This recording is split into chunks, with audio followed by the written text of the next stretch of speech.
This is the BiggerPockets podcast, show 540, where we sit down with Whitney Sewell, a good buddy of mine, partner of mine, on a couple deals, and we go through a ton of really good stuff about the mindset needed to go from cop salary to owning $300 million of real estate. That and more coming up. I came from no network. None of my family can invest in real estate. No wealth whatsoever, no wealthy friends. And so when I started doing this and started trying to raise money, I raised $250,000 on our first project. And that was all from traveling to conferences and meeting with investors as hard as I could go. By the next deal, I more than doubled that. And by the next deal, I almost tripled that. And then by the next deal, we were at like 5 to 7 million, and so, and by the deal after that, now we're having, soft commits of 10 to 12 million in just a few hours. What's going on, everyone? It's Brandon Turner, host of the BiggerPockets podcast, here with my co-host, Mr. David, not the only cop in the room, Green. What's up, man? And no, I'm not referring to myself. Bad. I'm not a cop. Definitely not a cop. Definitely not a cop.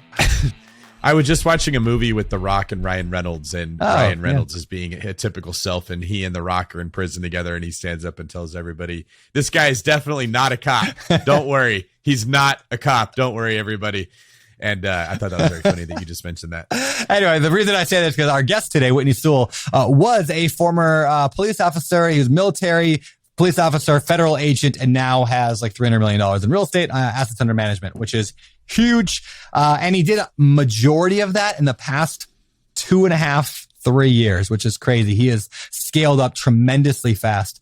And so what we go through today is not so much like, how do you find that property and how do you do this? It's like, we want to dig into the mindset of a guy that can go from, 0 to 300 million. It ended up being a phenomenal conversation. Really, really good stuff. I don't know, outside of maybe the tech space where someone IPOs and just kind of gets lucky and hits the jackpot, that I've ever heard of somebody who went in under 3 years to over 300 million in assets under management successfully. And I'm only mentioning that because we don't talk the entire podcast just about Whitney's real estate. We kind of get into real estate, mindset, values, how he manages the weight of the success that's come his way. So I want to make sure I highlight this is why this person was brought onto our show, because this is a phenomenal story. Yeah, really good stuff. We talk about like things like giving money and how like generosity and even like spirituality plays into wealth and how they interact.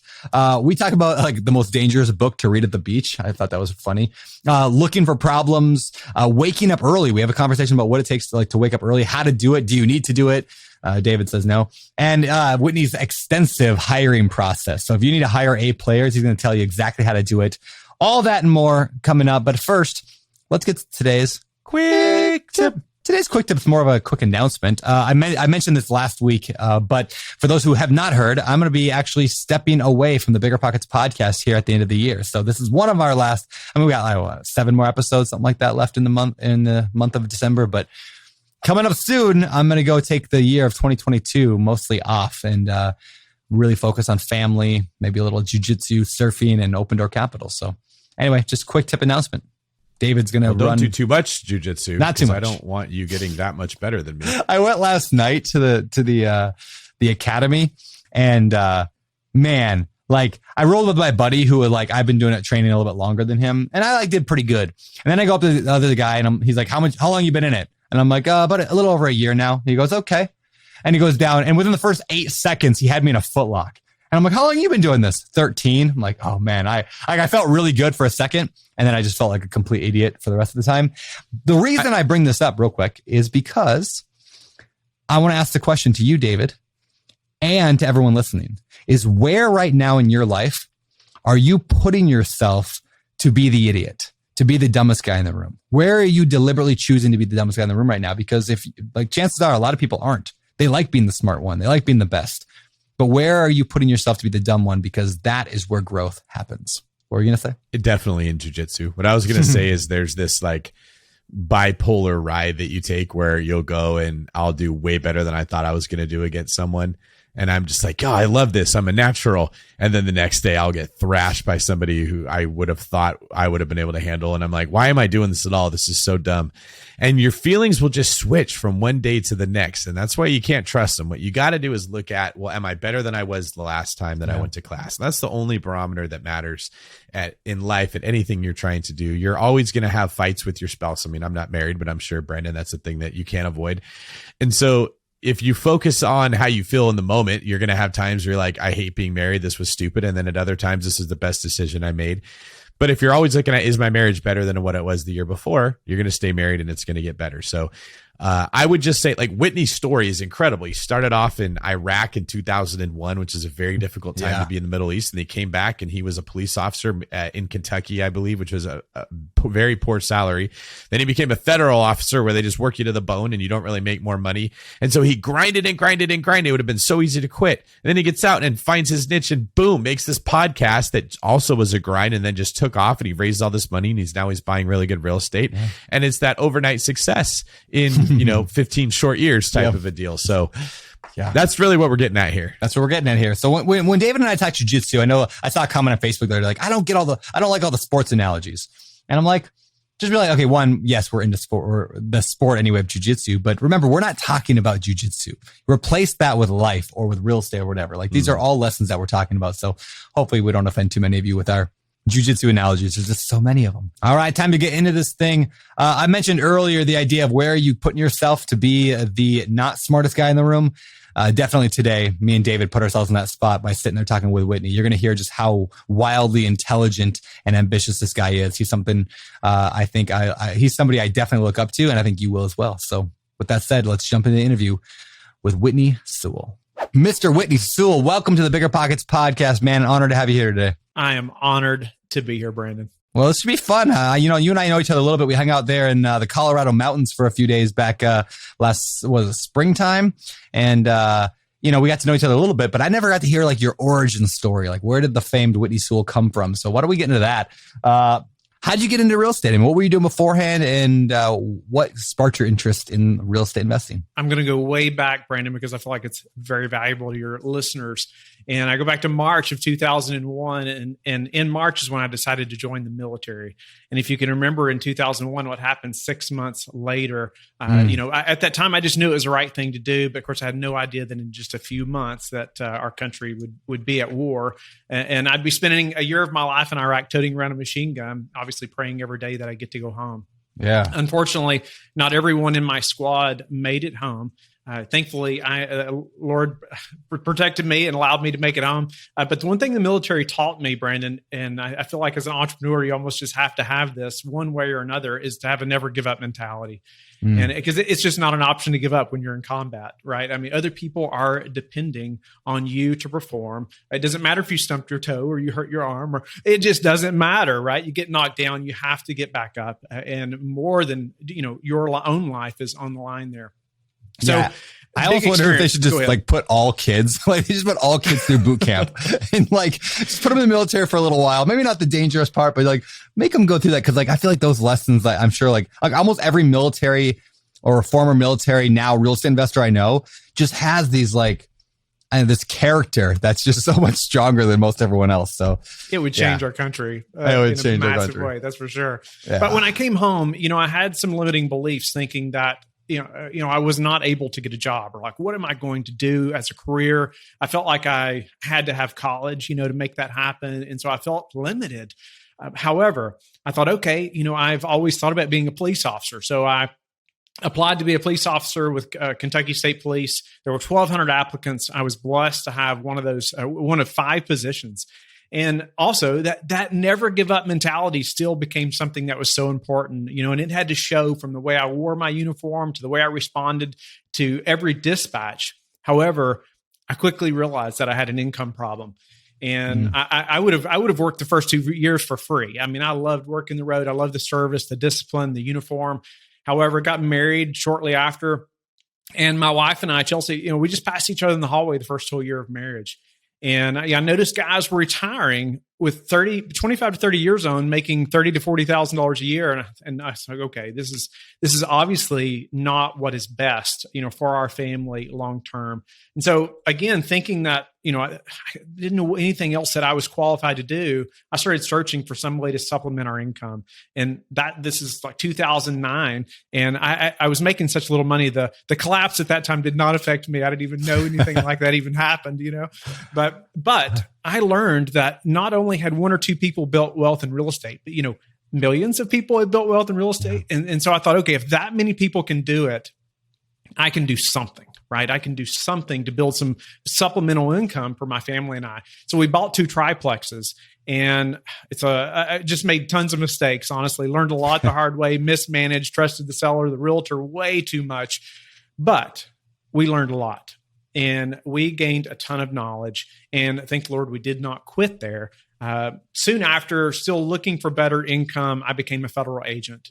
And that moved us to Virginia, where we live now. It's not easy to go into military or law enforcement or federal agent, but Lord blessed me with many transitions there to move up. And that federal agent position was a dream job for most people, especially in law enforcement. However, I still, quickly reached the top, reached the ceiling, and kept looking for more. And there's a whole twist at this point in the story, though, that I feel like is important. And I started training horses professionally. And while that seems, way out in left field, this was a passion of mine since I was a little boy. And I'd always dreamed of training and riding. And a few years ago, my wife and I had the farm also that we had always dreamed of, but my schedule again became so busy. I was a federal agent during the day. I was training horses. I actually now at this point owned a 15 unit with a partner. So I was still trying to dabble in real estate. But this passion of mine was actually like going places now. I was making more money training and selling horses than I ever imagined. And however, I was missing all that time with my wife, Chelsea, and our boys, Samuel and Elijah. And so, at that time, my wife and I, we were at the beach one fall, and we were walking, and what I call now thinking time, and we'll probably get into that a little bit in a minute, but we were just thinking and praying and walking and thinking, okay, is what we're doing now going to work long term? Like 3 years from now, 5 years from now, is this going to get us where we want to go? And it was so obvious to us at that point. And actually, at that point, I was reading while I was walking on the beach. Funny, Brandon, David, we were just talking about this book, The 4 Hour Work Week. I was reading that during that week at the beach as well. It's a dangerous book. Yeah, it's especially a dangerous book. Yeah. So we got to thinking about that and thought, it's obvious it's not going to get us there. And I was missing too much with our family. We had to make some big changes. And this was like September. And by the next 60 days, we had listed our farm for sale. And so by Christmas, we had sold our farm and everything related to that horse training business. Wow. And when I said, that was like, again, that was a passion of mine since I was a little boy. And so I'm hoping many people can relate to that. 'Cause you may have something that's a passion, but hey, if you just put that on hold for a bit, it may help you to go places. It may not be the best use of your time at the moment. And that wasn't mine.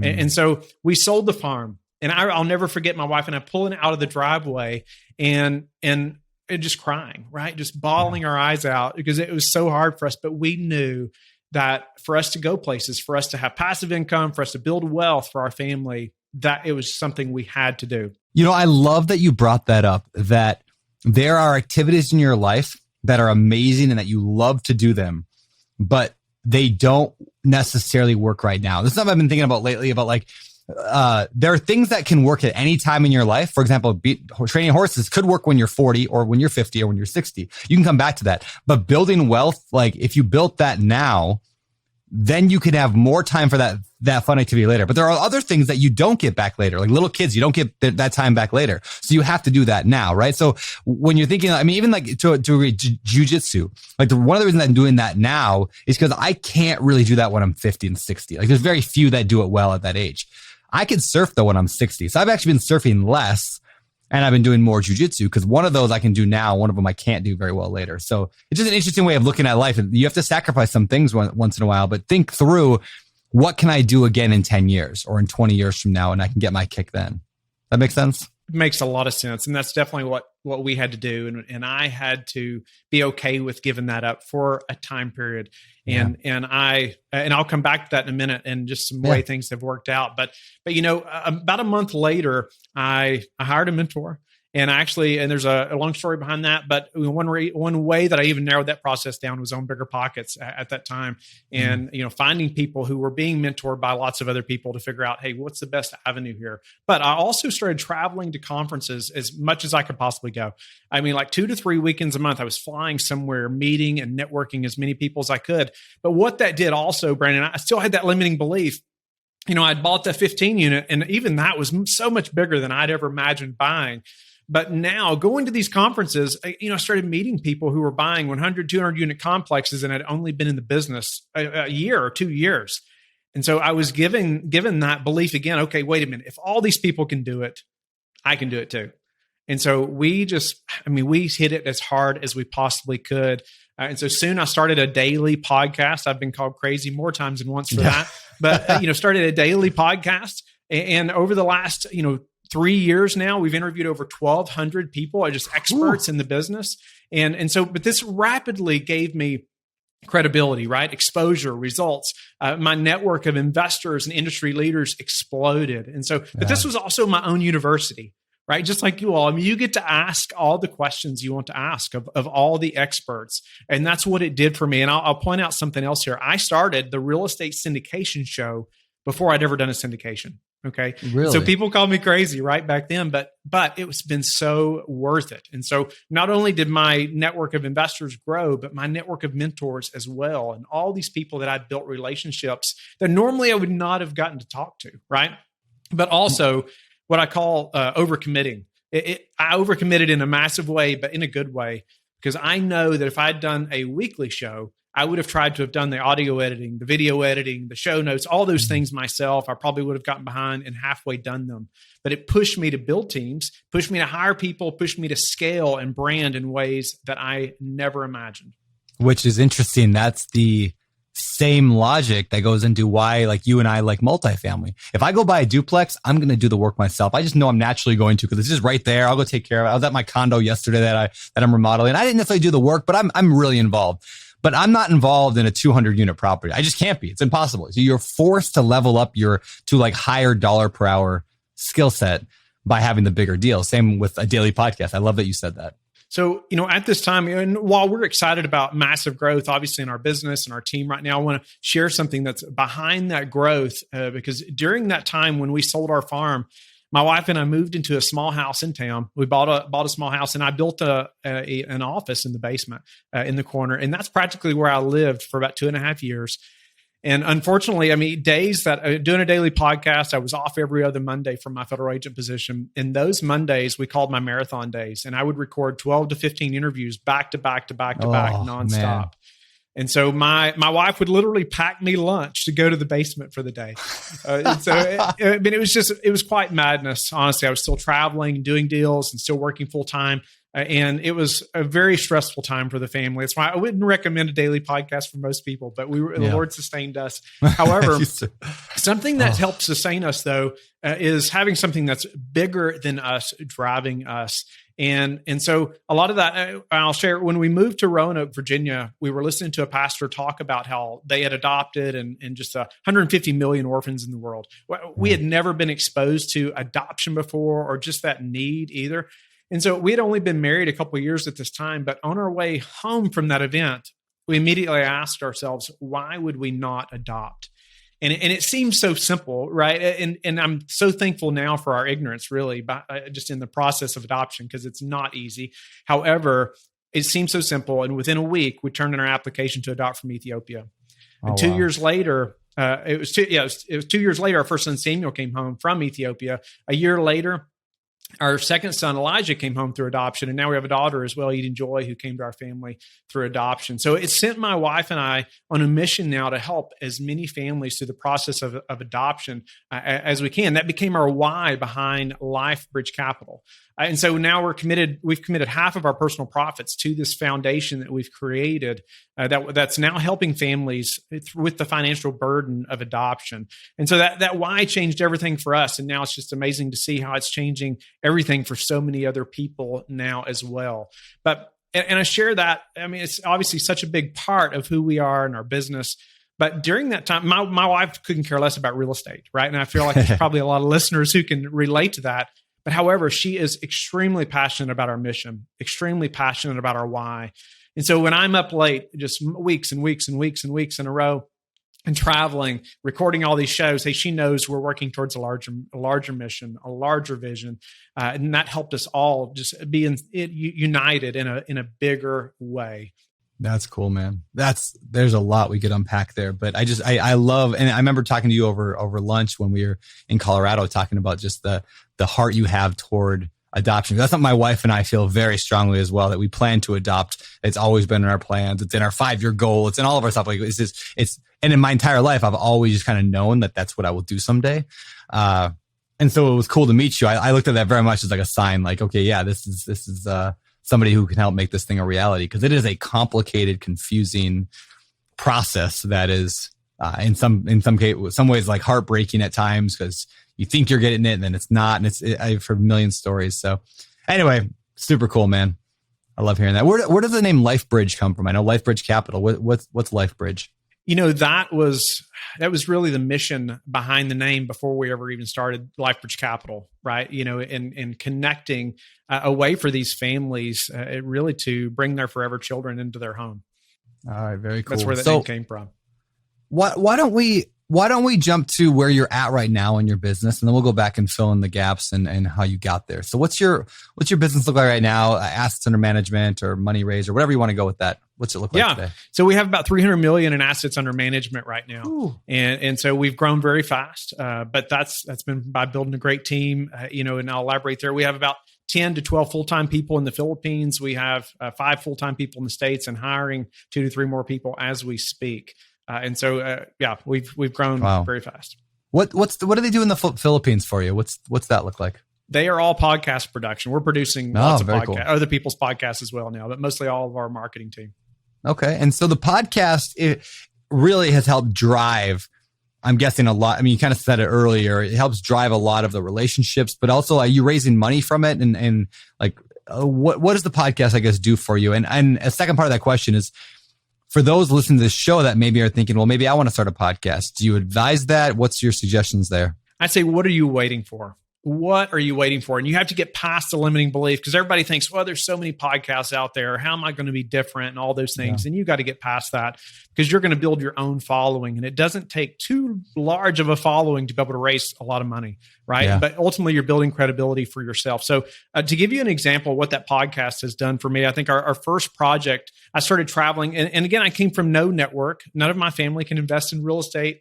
No wealth whatsoever, no wealthy friends. And so when I started doing this and started trying to raise money, I raised $250,000 on our first project. And that was all from traveling to conferences and meeting with investors as hard as I could go. By the next deal, I more than doubled that. And by the next deal, almost tripled that. And then by the next deal, we were at like 5 to 7 million, and so, and by the deal after that, I mean, now we're having, soft commits of 10 to 12 million in just a few hours. And that's in what I consider a pretty short period of time. But the podcast plays such a large role in that. Our investors may not all listen to the show. However, I get on the phone with them and they say, Whitney, I feel like I already know you, right? Yeah. And you can't put a value on that. There's so much value, but most of that is from the podcast. Yeah. And one thing I like about what you did too is where you mentioned earlier, you started the show before you even did a syndication. And it reminds me of something that Jordan Harbinger, who was a guest on our podcast back a year ago or so, he said, dig your well before you're thirsty. Like, you knew you were going there at some point. So you started digging that well, even though you didn't need it quite then. So then when you did need it, you had it. And I just think that's just something to be, I guess, pointed out to our audiences. Like, where are you headed 5 years from now? How can you start developing that now? So that way it's not a shock or not a surprise, or you're not running late later on. No doubt about it. I mean, a big part of that also, Brandon, is that mission component. And I'll ask people, do you know your mission? Do you know what that is? And even by expressing that on the podcast, and it stands out in a big way, right? And even networking at events, people may come to the podcast by hearing me speak at an event, but we connect on a much deeper level by the mission component. Yeah, that's very cool. The whole Simon Sinek start with why, like, people buy They don't just buy what you sell, they buy why you sell it. And that applies very much to real estate. It also plays into the how you do anything is how you do everything kind of component, where people see that you have a heart towards helping. They're naturally, I mean, for good or for bad, I don't know whether or not it's accurate or not, but people who are deep in charity are less likely, I think, to go and take your money and run, right? So like, there's just like this feeling we get. Like, I'm like, well, if I can trust you, Whitney, because you obviously have a character, like have strong character. And that's what people are really investing in. I believe you have to exist for more than just money, right? And really, I believe your investors also want more than just a return, whether they like it or not, or know it or not. I mean, they really want more than just a return. And when they can be a part of something that's bigger than just a financial return, it really it sets you apart, right? Yeah. And we all know about this know, like, and trust. We all talk about, right? Everybody talks about this triangle of know, like, and trust. But I say that there's something missing, and instead of a triangle, it should be a square. And I say it's loyalty. And you have to build loyalty. And when you can build loyalty, you can quickly rise to the top. You can quickly raise more money if that's your industry, if that's what you're doing. But an example of that I like to share is like Harley Davidson. Right. You think of Harley Davidson. I mean, people are tattooing Harley Davidson on their arm or on their back. Yeah. I mean, that is loyalty, right? I don't expect too many investors to have LifeBridge Capital on their arm, but however, that would be extreme loyalty. That person's probably going to own a Harley the rest of their life. Or Apple, people sit out in front of Apple Store, through the cold all night to get to be the first one. I mean, that is loyalty. When you have a mission I feel like it's bigger than just a monetary goal, you're going to gain much more loyalty, and your investors see those things in you, just like you were just talking about. Yeah, that's very cool, man. Well, I mean, one of the reasons I was excited to partner with you on the Colorado deals that we bought is I don't think I had even been on your show before we partnered together, but everybody in my circle, everybody I know and trust, we're all like, yeah, Whitney's he's the real deal. Like, he's a great guy. We got to get to know him. He's awesome. So when the opportunity came for us to JV on a deal together, it was like, oh yeah, of course. Everyone knows that you're like legit. So again, it goes back to the podcast thing, but also just goes back to networking in general. And people talk. This is not a big industry. I mean, comparatively so. And so when your name just gets mentioned all the time from various people, I'm like, okay, well, there's something to look into here. And anyway, he's done a good job on that. I got a question for you. This is something that I get asked all the time. And in fact, it's so much that I'm working on a book about it at some point. And I'm curious, David, I'm going to ask you the question too. From a wealth monetary standpoint, from a spiritual background. Now, obviously not all the people listening to the show are spiritual, but most people subscribe to some religion or another, right? And I think that all three of us do. We're all Christians. And so how do you view money, like your role in wealth creation? How does that combine with your faith? And how do you view, I guess, money? What would you say to that? I'll go you first, Whitney, and then I'm curious of you, David. It's a great question. Great question. And I believe none of it belongs to me. Ultimately, I believe it all belongs to the Lord. I believe we are stewards. He allows us to be stewards of that. And I do believe that we're given much and we're expected much, right? And that's why I don't feel like it's just all for me to hoard or for me to keep, but I do believe the Lord provides those things for a reason. And that's why I can't use it all, right? We can't take it with us. And so I do believe that we're given that and we're expected much. David, what do you think? I think we could do a whole podcast on this topic. Yeah, for sure. No doubt about it. The first thing I would say is I think that money gets isolated from all the other things that we could easily include in wealth way too easily and way too often. So having a lot of money in my head is not different than being really fit, having a great personality, having a ton of friends, having a good disposition or mood.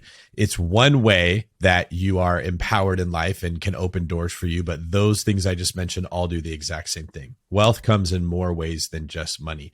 I think money gets isolated, frankly, because it is the only of those qualities I mentioned that can be taken from one person and given to another. So we tend to just separate it from everything else in life that really matters because it's so easy to get it to pass hands, but it really shouldn't be. It's classified in my mind just like those things. And the way that I look at it is in the same way that you would want to use your good personality or your good sense of humor to make other people happier in a hard world. Or if you have a constitution that's very stout and you can stand firm when others would quit, you want to use that to encourage other people when they feel like quitting or stand with them when they can't stand. Money works in the exact same way. And so the answer of how do I look at my spiritual life along with money is I don't look at money like it's any different than anything else. Who I am inside will be reflected by how I spend my money, where I invest that money, just like my time, my energy, my emotions, the gifts that I have.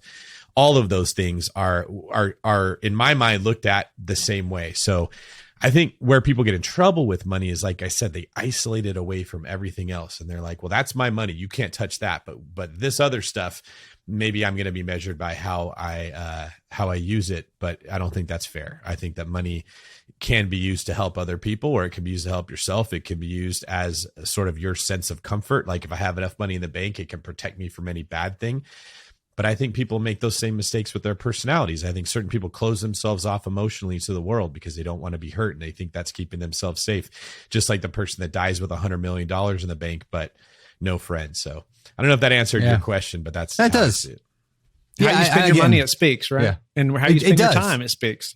I just finished a book. Well, I shouldn't say finished. I'm almost finished with it. It's a short book. It's called The Treasure Principle by Randy Alcorn. It's a Christian book about like being generous with your money. But he makes this fascinating point in there I thought was so good. He said, if you were to go buy, like, let's say you had $100,000 net worth right now. You got about $100,000 net worth, and you were going to drop 90% of that on Dell stock, like in Dell computers, right? Guess what you're going to be focused on? Every newspaper article. Oh, Dell. Okay, I got to read that one. He said, your giving doesn't follow your interests. Your interests follow your giving. So whatever you put money into is what your mind's going to focus on, which is one of the reasons we all think about real estate a lot, because a lot of our money goes into our real estate deals. So we see real estate in the newspaper, we're going to perk up. So he's like, look, if you're like, I really wish I was more into, I wish I was better at education, helping kids with education. Put a bunch of your money with kids in education, and you will naturally be more interested in that thing. I just thought that was such a great point. Yeah, that our interests will follow where we spend our money. And show me your bank account, and I'll show you your heart. I think they've said. Yeah, it's where your heart, where your treasure is, your heart will follow. And I think that's great about what Whitney's doing is by adopting children from a place where they likely wouldn't have had as good of a life as he's going to be able to give them here. It tears your heart away from the intoxicating elements of what wealth can do, and it keeps it grounded in something else. And Brandon, that's something I've seen you make very intentional, is investing your time, not just into business, but making sure that you're putting it into your family and into the people you influence. And that's how you sort of avoid some of the worst things that can come from having money. So this doesn't get talked about a lot because people come to this podcast to learn, like, how can I get more wealth, which is great. Yeah. But it is worth mentioning that once you get it, it comes with a whole new set of problems. And what we're talking about now is how you can kind of prepare for that. Don't wait till you're thirsty to dig that well. Yeah. Ooh, way to bring that back, David. That's awesome. Cool. Yeah. I'll last thought on that, and I'll move on, is I oftentimes think of alcohol. Alcohol is similar to money, and that, like, in itself, like drinking a beer, I'm sure isn't bad for most people out there. But if you consume a whole lot of it and don't have the right standards or the right friends to help you out, it's very easy to get down a wrong path. And so I look at the two in very similar lights. I'm okay drinking a little alcohol, but I'm not okay if I was just spending all my time in my room just down in beers and not going out because, getting an alcoholic. I think the same thing with money. If I'm just hoarding my money and I'm like living unproductively and I don't have friends that could pull me out of a problem if it became a problem. I think that's interesting. The other question I have sometimes is, as people who want to give back, again, this isn't just specific to Christianity, but if you just want to give back in your life, is it better to give back now, knowing that we are really good at multiplying money, or to just save it all up and just keep compounding it and then give it way more later? Right. And those are like, I don't know there's a good answer to that question, though. Do I just keep multiplying? I think the good is going to compound also, right? These children that are being adopted, I mean, how can we even measure the effect on their lives and the people they're going to affect as well? For me, that's such a good point, man. And that wouldn't happen if I waited till the end of my life. Dude, that's such a good point. I've never heard that answer before, but I really like that. Because, like, you could save up I could turn my $1 million into a $20 million 30 years from now. But what could that $1 million today do to a life? And what could that multiply to? So Good stuff, man. All right, let's shift back to real estate a little bit. What are you looking for when you buy? What are you buying these days? Obviously, multifamily to get 300 million. So what kind of stuff do you buy? We are buying all multifamily at the moment. We have one Class A project, 3 developments happening, but the majority of our focus has been on all value add type projects, right? Preferably 100 plus units at a time, preferably 150 or more at a time. But there's some problem, right, that we can fix. There's a problem, whether it's sometimes as easy as just management, but typically that means renovations as well. Markets under rent, there's the ways that we can raise rent, but there's some kind of issue that we can fix to increase the value of these apartment communities and just increase the benefit to the tenants as well at these communities. Yeah, you're looking for a problem. That's just if we only took one thing for real estate specific that we isolated from this, that's what it is the best investors are not running away and trying to find the perfect deal with some computer algorithm that can scratch the entire internet and find the best deal out there and avoid the problems. They're running into where the problem is because that's where the opportunity lies. Yeah, that's so true. Whitney, can you give us some examples of maybe some of the best problems that you found that maybe other investors missed? And because you saw the problem, they just saw, oh, the NOI is not good enough, but you could see a little past that. I think of one project that we're about to exit, and because it's been an amazing story, just this entire deal. However, we first came to the project, it was sent to us, and we made an offer, and the broker said, "Oh, that's not enough." Long story short, that's not enough. That's not going to get it. And we said, "Okay, thank you." Okay, farewell. That's enough. On that project, on to the next one. However, it went under contract with another group. Okay. And then the project was under contract for a couple months, falls out of contract. Guess what? The broker comes back. Would you all like to make another offer? We made our same offer. And the broker eventually comes back. We were eventually awarded the deal, but I tell you what that did. It allowed us to see the financials at 2 very different parts of the year, even for that project, numerous months apart. And so by the time we got the second amount of financials, we could see there was a problem. It was getting worse. And so we knew they were even more motivated at this point, but we made the same offer and we got the project. All right. But even that deal, we went and secret shopped this property. So, one of our employees, somebody went up to it, knocks on the door, and the sign said opens at 10. They opened the door. They were 5 minutes before 10. The person opens the door and says, "We open in 5 minutes," and close the door in their face. It's just like simple things like that, inadequately staffed and all kinds of things that were easy fixes, right? And putting people in place that care, right? Amongst many renovations and 1 million pounds of gravel and landscaping. But lots of things happen. But like I said, a few things early on is one, not giving up, but also sticking to what we knew was going to work for that project as well, sticking to our numbers. You mentioned earlier, you said something about the phrase thinking time. And you said, yeah, maybe we'll come back to that later. I want to come back to that. What does that mean for you, like thinking time? And how does that play into your success? So I know you're going to ask me later about a book. I'm going to go ahead and mention it by Keith Cunningham, right? I've got it right here because I knew you were going to ask, but it's called The Road Less Stupid, right? And I have that book. I highly recommend that book, and I've learned a lot from Keith Cunningham. But one thing that stands out, and he does this in every chapter of his book, and he encourages you to have thinking time.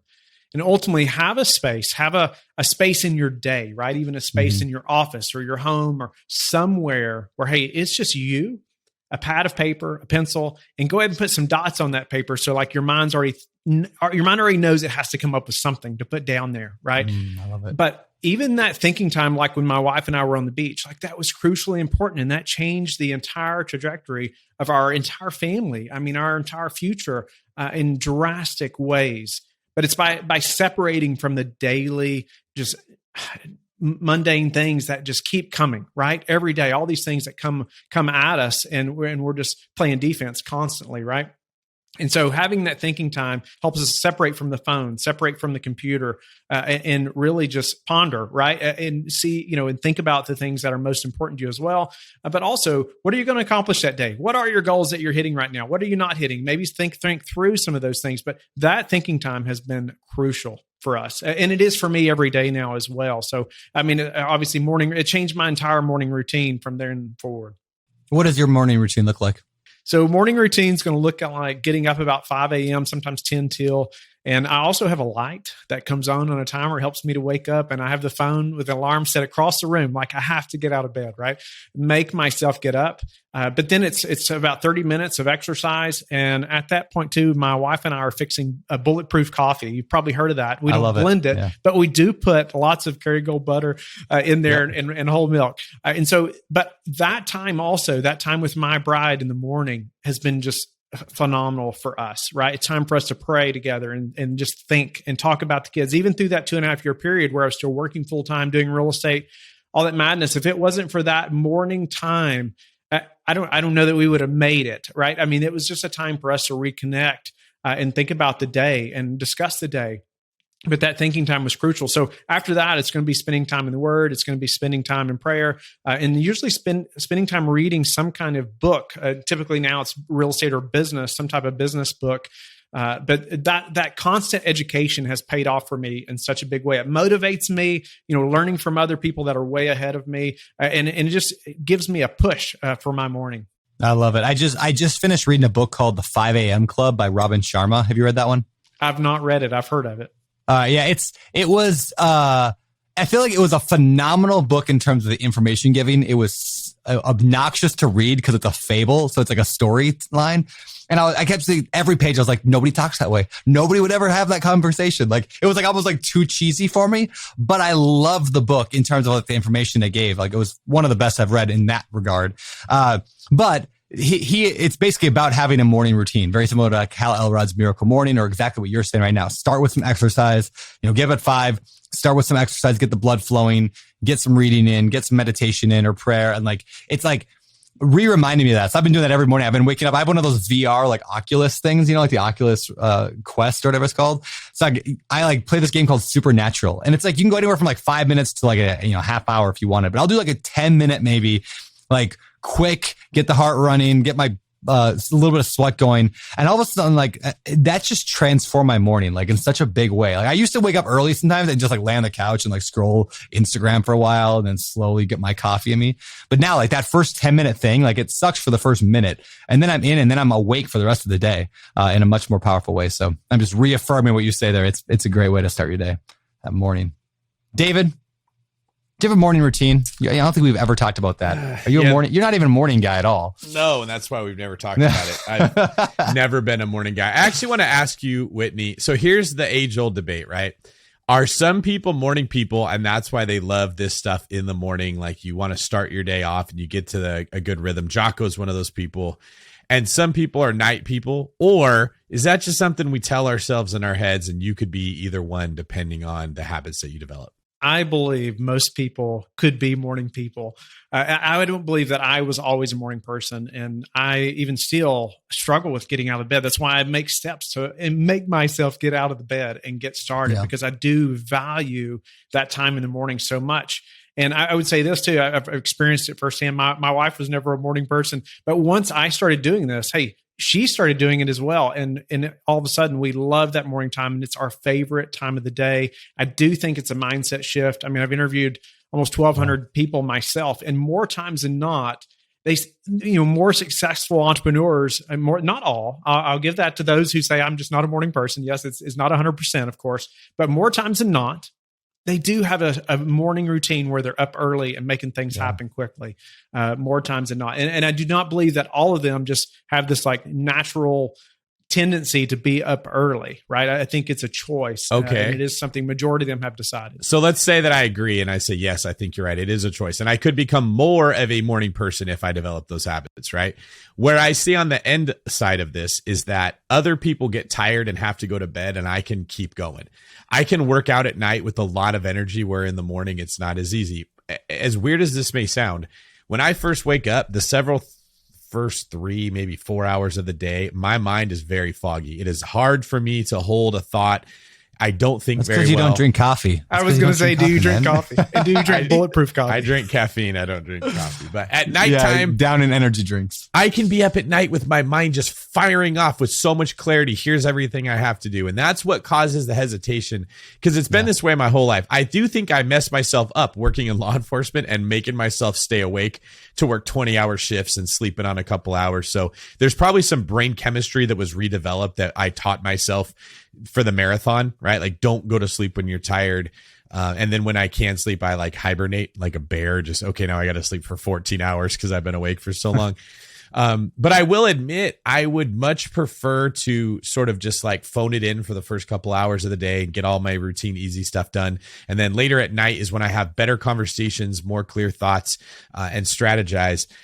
But I see how that works against me, because what you're doing, Whitney, is kind of jump starting the competition. You're getting ahead of everyone else. And so I think that I'm not the only one who wonders this. And I just want to get your guys' feedback on, for the people like me that are like, yeah, you may wake up earlier, but you also go to bed at 8:00 at night. And I have another like 3 or 4 hours of productive time. What do you say to that? I don't think it's a must. I think there are plenty of just productive people that are just as productive as early risers that, have the opposite schedule. However, I do say majority of people that I've interviewed have the opposite story where, hey, they're up early making stuff happen. I would say, because it's like, I feel like there's going to be a really good analogy for this, but I just can't think of it. But if you have that time in the morning, like the time in the morning is not about being productive. I think that's where there's a misconception. Like, I'm not working during my first hour, really. I might be reading a book, but it's about having like margin to clarify your day and your thoughts and your interests and your goals, right? It's getting yourself aligned and like spiritually, not in like the religious sense, but just like philosophically aligned for the day. So if you do that at the end of your day, that's fine, but you're not carrying that into the day, right? It's like you're point. Getting it at, right? You're getting it at the end of the day. So productivity wise, yes. Now, there's a really good book out there called When, by Daniel Pink, that goes into like the scientific secrets of perfect timing. And there's a whole chapter on this topic of like morning people versus night people. And I don't remember exactly the data, but it's basically, he says like 80% of people are better in the morning at like certain tasks, but 20% of the population is just reverse. So David, you might be naturally inclined to be an evening person. Now you can force yourself either way, but it might be a little harder. But no, I'm the same way as Whitney. I don't like getting up early. I have to have an alarm. In fact, there's a great app out there called Alarmy. Have you guys ever used Alarmy? I've not. It's an app. It's so good. David, you should try this just for the fun of it. You can program it to, the alarm will not turn off unless you do certain tasks. One of those is, the one I do is math problems. So I have to answer 3 math problems before the alarm will shut off. Because in reality, the problem with waking up early is that, the good thing about waking up early is it's only early for the first 2 minutes. Then it's just your day, right? Kind of like a salary, or a raise is only a raise for the first month and it's salary. Like, it's, if you can power through first 2 or 3 minutes and get your brain working, like by doing little math problems, like what's 12 times 4 plus 8? I'm like, trying to figure out, and the alarm is like going to come back on in 10 seconds if I don't answer the question in 10 seconds. That will wake me up. Or you can make it like, you have to go to your fridge and take a picture of the UPC code or whatever on the milk jug. And there's different things you can make it do. So anyway, and then I brush my teeth, drink a glass of water. And by that time, I learned all this from Hal Elrod. But by doing those tasks, then I'm awake. And then the coffee obviously helps as well. But anyway, I don't think it's like, I'm like Whitney. I don't think it's vital, but I think it's helpful. So especially if you have kids as well. And especially if you have kids. Yeah. Yeah. Cause what I hate is running. It's like, okay, I gotta do a podcast at 8 a.m. All right, that means I got to have breakfast by 7:30 on the table. I got to wake up then. I got to make breakfast take 25 minutes, so I can set my alarm for 7:05. Boom. Like, that's how I operated my entire life up until I read The Miracle Morning, was work backwards from the last possible second I can wake up and make that the time. Like, I don't want to live my life that way. Like, always like hurried and miserable. So anyway, we could do a whole show on this as well, but... All right, so let me ask this question. Yeah. It's not sleep related, but it is task related. There are certain tasks in business that I think I and other people in the world probably feel the same as me, enjoy doing. And then there are other tasks that you just have to do. And part of business is learning how to leverage off the stuff that you don't enjoy doing, but we don't always get to do that. And sometimes you got to earn the right. You got to train people in the Philippines to do those things so that, you don't have to do it. What's your thoughts, Whitney, on the things that you enjoy doing, like let's say that you really like plugging numbers in a spreadsheet, but what you don't like having to do is hassle somebody to get the T12 that you're going to use to put in there. You don't like talking to people, but once you have the information, you're very good at processing it. Do you do the things you like first? Do you try to do the stuff you don't like first and save the rest? Or do you just take whatever comes at you and you just roll with it? I think I'm going to knock out most tasks that I can do very quickly first. You're like, get those things done and get some momentum at the same time, right? Yeah. And although I know there's bigger tasks waiting for me, I'm going to be thinking about those. But you want small accomplishments first. That's why they tell you to make your bed in the morning, right? That's why they tell you to make your bed in the military as well. Like you have a small accomplishment. And even if you had a horrible day, guess what? You get to get back in a made bed, right? And so I'm going to knock out those tasks. But I'm also going to remember those tasks that I just hate doing because I'm going to find somebody else to do those ultimately. Maybe I have to do them for a period, right? Or build that process or that system. But I'm going to build the team ultimately to do those things that I just hate doing. And starting the podcast is a good example. I've never edited the first piece of audio or video, right? I've had to build that team from the very beginning to do those tasks. Their skill sets, they were so much better at each of those things than I ever would have been as well. And that's the same thing in our commercial real estate business. I think that's how we've grown so fast as well. I decided to focus on one part of the business and get really good at that thing, right? And then build the team of experts around that. I met my business partner at a conference, Sam Rust, amazing guy. We knew right away that, hey, this is going to be a great partnership as well. But guess what? We had complementary skill sets. He had something that I did not have. I had something that he did not have. And it allowed us to move very fast. Our first project together was $30 million, which is not common. And so that speaks to that, hey, find people that are really good at the things that you're maybe not as good at, or maybe you just don't like doing. And plugging numbers in a spreadsheet is not something I typically love doing or dream about like he does. So would you find yourself avoiding putting him in the spreadsheet until you did the things you like to get momentum going? Is that a technique you'd use? That's a possibility. I think that's a good point. If you hate doing it, you're probably going to postpone it or procrastinate, right?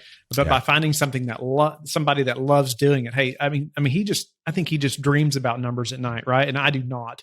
Can I do it? Yes, but it would take me so much longer than him and wouldn't get done near as well. And so I think it's, hey, document those things. You may have to do them for a period, but plan on a way that you can hand things off. And it doesn't even have to be something as complicated as underwriting, but even systems behind your emails, right? I mean, emails take over so much of our lives. Build a system around that, where you can have an assistant help you. That's what I did. So, you can consolidate those tasks. So what you do best. Brandon, what about you? How do you solve that problem? Because you do so many different things for so many different companies right now. Yeah. So like, what do I do first? You mean like, how do I focus? Do you line up, hey, these are the things I like, so I'm going to save those for the end of the day. I'm going to eat my vegetables first and have dessert to look forward to? Or do you maybe get some of the things done that you like early, and then that way, if you run out of time, it's magically for the stuff that you didn't want to have to do anyways? Or do you just take it as it comes?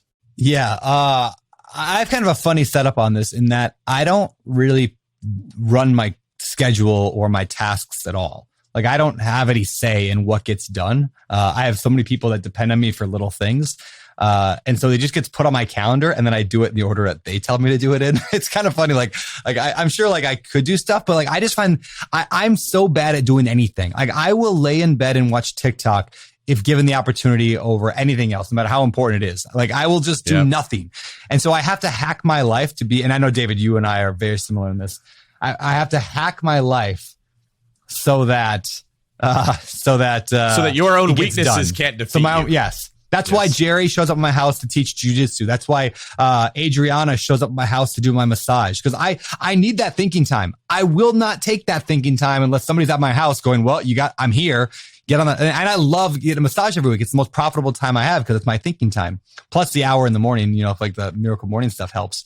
But like I still say the massage helps. So anyway, I don't choose what I do. I guess what about a few years back though, Brandon? Before you could afford to hire those people. Yeah. What about that's a good question. Yeah. I think I know that when I eat food, I'm always I eat the worst food to the best food in that order. Always. Like if there's steak and there's broccoli, I'll eat the broccoli first and then move to the steak. Right.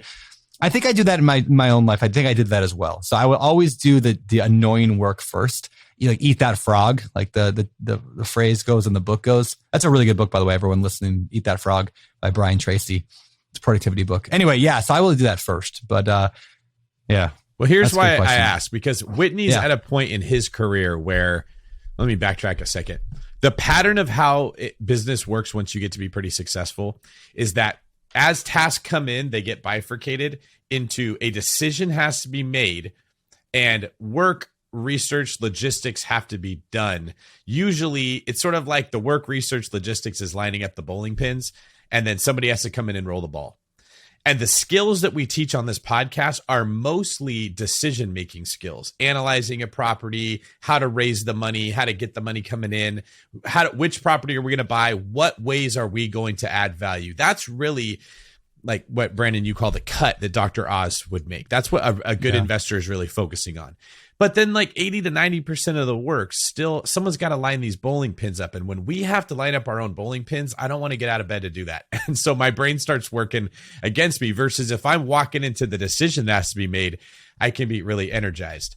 So what I wanted to ask you, Whitney, is what steps did you take to get a team of people that you now have that I'm assuming are lining up these bowling pins so that you just show up and bowl every day, which is fun and energetic and exciting, and you're learning new things, and now you're teaching other people how to bowl, and you're not having to deal with like spraying your shoes with the little nasty shoe spray that they do and making sure that the lanes are oiled and all of that.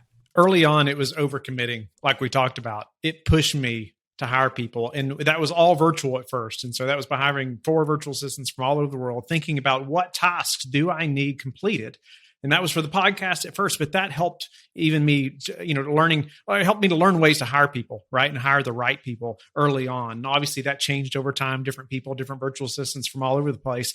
And that team has now grown in a big way. But even in-house now, one method that we use is called top grading by Bradford Smart.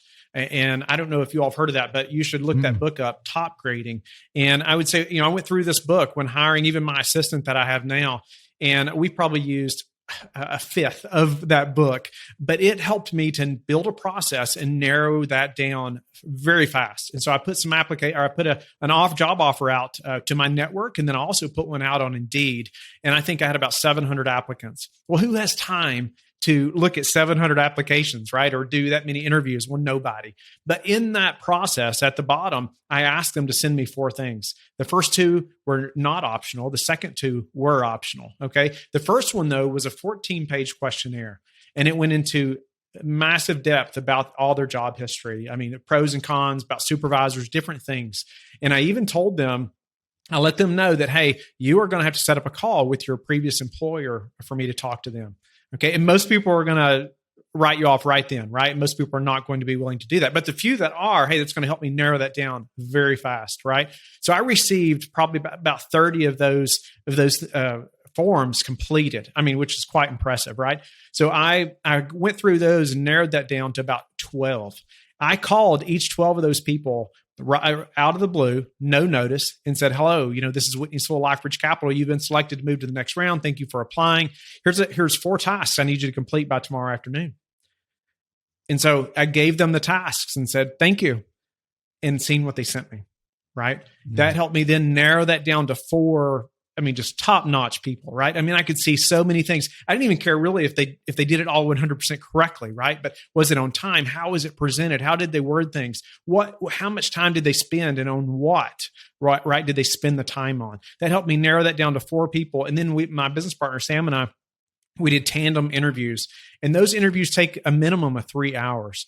Going through asking lots of questions just to get to know them, right? And again, more times than, almost every time now I think about it, I care so much more about this person's integrity, right? I care so much more about who they are more than their ability. I can train them to do many things, or get them training, even if I don't know how to do it. I'm much more willing to do that, but I cannot train that person to be integrous. I can't train them to work hard.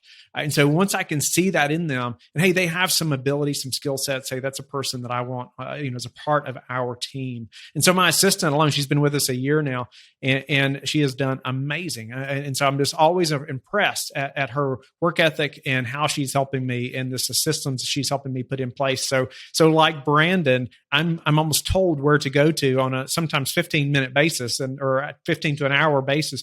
I know at that moment where I need to be or what I need to be prepared for.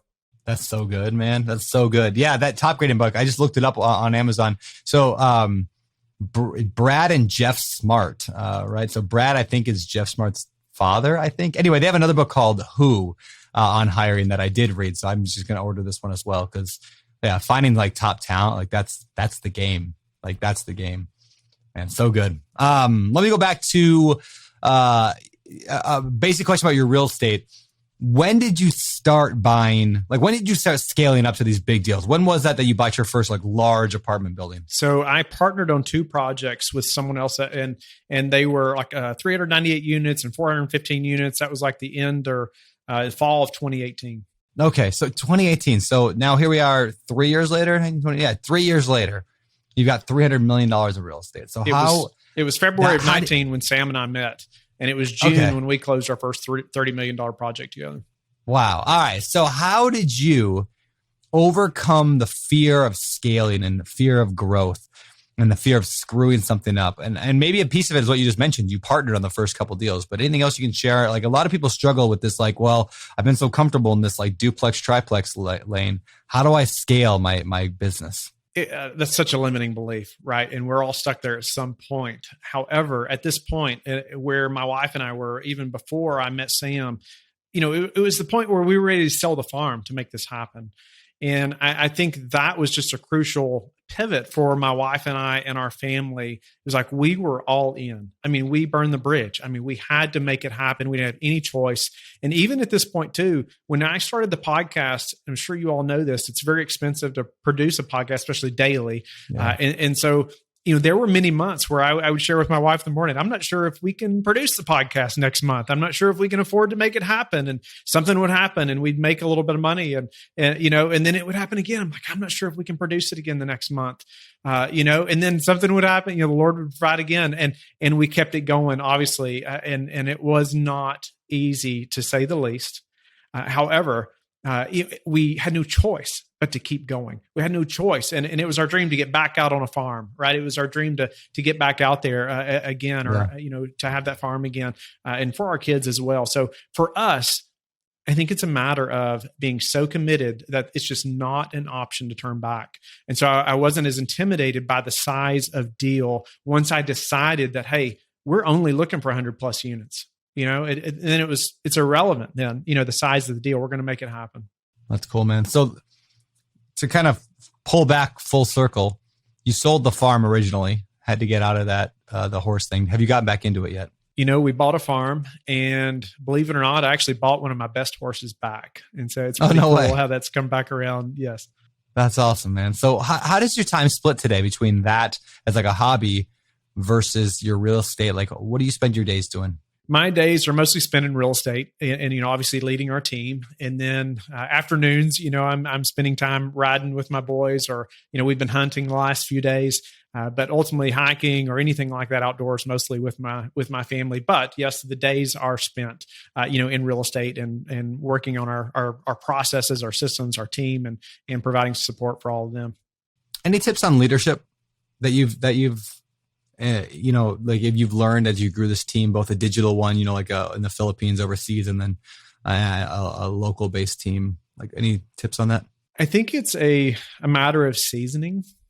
like, as you become more seasoned, as you stay in business longer, especially I think military, law enforcement, federal agent, those things have a way of seasoning you to where things don't bother you as much as maybe it does some people, right? And it helps you to lead in ways that maybe you wouldn't have before, helps you to be more patient. But one thing I think is so important in leadership is asking great questions. And obviously that's something the podcast helped me a lot to do, but you need to be able to ask great questions of not only your team members, but even of your investors. And I love asking good questions to even my family, my wife, my kids, right? Ask them, what do you love? What did you learn? Ask them questions about that stirs conversation for education. And I'll share, I created a document just recently that's probably 4 or 5 pages of questions to do like performance reviews with my employees. And that I gave it to them weeks ahead of time. and because I wanted them to have that time to think about it, but even giving them the questions ahead of time, that provided so much valuable feedback. Like providing that avenue, your team needs to know, hey, there's a space for me to talk to the CEO or talk to the leader. That's not just about the normal day-to-day grind, right? The day-to-day tasks that they have. You need to provide an outlet for that. And something else that came up was our team, they love the relationship component, right? We're all so virtual, and I bet many listeners are dealing with that as well, especially in real estate, where we have so many virtual team members because that's so available to us. But even my team in the Philippines, guess what? They love community even more, I think, than us as Americans do in a massive way. It's so much more important to them, and it should be important to us as well. But one of them had the idea of having a virtual Christmas party, and I'm like, that's a great idea, right? But I wouldn't have known that if I hadn't taken the time to ask all those questions. And it's not just money. Again, remember, it's so much deeper than just that monetary goal. I want them to be paid well. But even your employees want to know that they're a part of a team. They want to know they're a part of something bigger than just a paycheck. And our mission even comes into that. And I've seen that happen so many times with our employees, but leading well in that and always providing an avenue where I'm not above them, right? I'm not way above them in a way that they can't talk to me. And I want to express that as often as I possibly can to them. What about do you have any recommendations for people that you listen to or follow on YouTube, podcasts, and when it comes to the specific skills of leadership? John Maxwell would be one I would highly recommend. Of course, most people have heard of, the 5 levels of leadership. He also wrote a book I've been reading recently called Good Leaders Ask Great Questions. And I would highly recommend that as well. Very awesome. Cool, man. All right. Well, we are just about out of time. We're going to get you out of here. But question, where do you see yourself headed in the future? Where's LifeBridge headed to? I see us, growing, obviously our team in many regards, but I see us growing in specialties, right? I see us bringing on people who are experts in different asset classes and growing in different divisions and even in things outside of real estate as well. We want to be, that opportunity for investors where they can invest in numerous different things depending on their needs and depending on what their portfolio is or their risk tolerances, those things. So I see, we're by the end of next year, I think we'll probably be close to $500 million in assets under management. And we have almost that now, either in development or under contract. And so that was a big goal for us, and we didn't expect to hit it as fast as we did. And so I can see us surpassing that, but also growing, like I said, in many other avenues. But I also want to continue to grow our team in a way that not only are we growing in income and all those things that obviously are important, but I want to grow in my time with the family. I want to grow in that special time, that unique time with the family. So hey, the time when I am at work is high impact. Yeah, awesome. I love it, man. Well, with that said, we got to start wrapping it up. So why don't we head over to the last segment of the show? It's time for our Famous Four. All right. The last section of the show is about the 4 questions we ask every guest every week. And we've been doing this now for years and years and years and years. But, the first question here on a Sunday episode, which I believe this is coming out on a Sunday, we usually change the question a little bit. So what I'm going to do is I'm going to throw an audible here, and we're going to call this the Famous 5 today, because I'm going to I'm going to ask you both the question we usually ask on Thursday for the first question and the question we ask on usually on Sunday. So the question that I usually ask on Thursday is, do you have a current or all-time favorite real estate related book? Well, there's so many, but I think for our industry, one of the best ones is Joe Fairless's, my good friend Joe Fairless, best ever apartment syndication book. Yeah, phenomenal book. Phenomenal. All right. So then the second question that I usually ask then on the Sunday show is there a habit or trait you're currently working on developing in your own life? Something that you're trying to improve? More intentionality with my family, with the kids, and ultimately, habit is putting the phone down during that time, not trying to work during that time. Yeah. It seems so simple. Everybody talks about it, but it's hard to do. It is hard to do. Yeah. I'm seriously contemplating that in 2022, I'm going to turn my phone off. Well, I'm going to basically brick my phone into a camera, and that's it for the whole year, and try to operate the whole year on my desktop computer or, on my laptop. And because you can Instagram, you can Facebook, all that on a laptop, but I don't get sucked in on a laptop. So I'm thinking about that. Well, so we'll see if I do that. That's a great idea. Anyway, yeah, we'll see. So I can go a whole year with it. Can a carrier pigeon make it across the Pacific Ocean? I don't think it could. So we can't Game of Thrones our way through this. Nope. All right. Nope. All right, David, next question's yours. Whitney, what is your favorite business book? Right now, it's The Road Less Stupid that I mentioned earlier, Keith Cunningham. Every chapter is its like own business coaching segment and with thinking time. So I have that on my shelf to read. It's one of my upcoming books to read. Did you send me that or did I buy that because you recommended it? I don't know why I have that book. I did not send it to you. Okay, well, somebody recommended it. It must have been you, I'm going to assume, but maybe it wasn't. I don't know. Anyway, it's on my shelf. So I'm looking forward to getting to that one. So, all right. All right. What about hobbies? Riding horses, hunting, active in our church, but ultimately the horse riding is probably my top hobby. Cool. All right. Last question. And I'll tell people, if you go to straightpathhorses.com, you can see the things I used to do with horses. And I look at a horse called Shamrock.